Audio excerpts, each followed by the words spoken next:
Video వచ్చేసి మనం ద్వారపూడిలో అయితే తీసాము. ఇదైతే ద్వారపూడి అయ్యప్ప స్వామి టెంపుల్ ఫేమస్ కదా, మనమైతే అక్కడ విజిట్ చేసాం. సో మనకు ఎంట్రన్స్ నటరాజ స్వామివారు అయితే చేసుకుని అక్కడి నుంచి మనం ఆదియోగి స్వామివారి దగ్గరికి అయితే వెళ్ళి దర్శనానికి వెళ్ళాము. చాలా బాగా అయితే జరిగింది.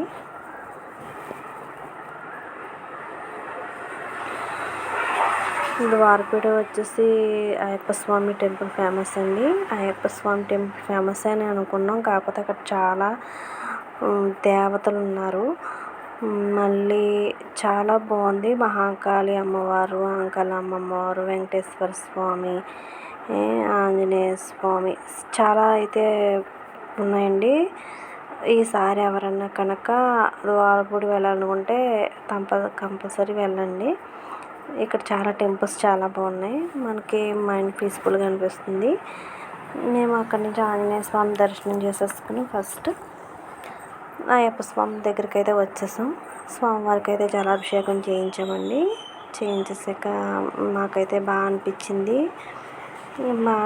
మేము నెక్స్ట్ అక్కడ ఉన్న టెంపుల్స్ అన్నీ కూడా దర్శనం అయితే చేసేసుకున్నాం.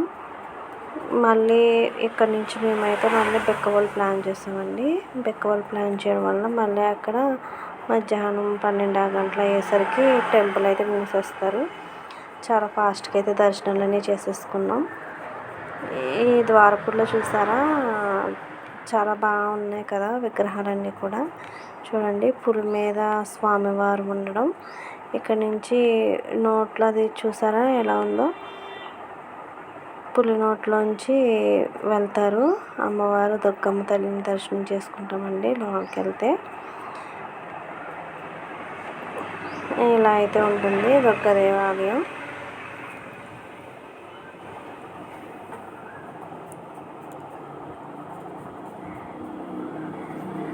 ఇక్కడ చాలా బాగా అయితే పెట్టారండి నందీశ్వరుని, స్వామివారిని అన్నిటినీ కూడా.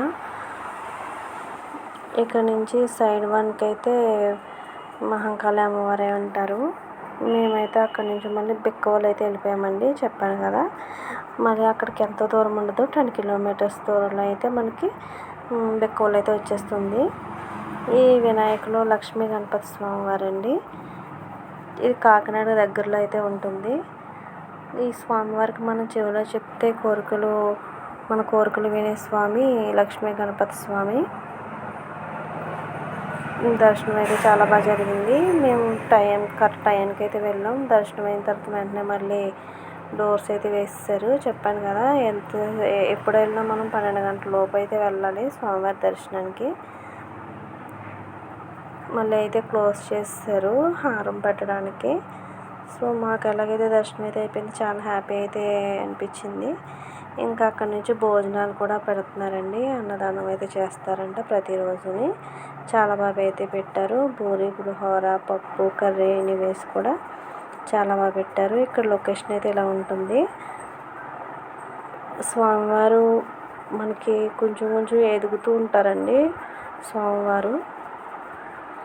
ఈ లొకేషన్ మీకు నచ్చినట్లయితే కనుక ఈసారి ఎవరైనా ఇటు విజిట్ చేయండి, చాలా బాగా అనిపిస్తుంది.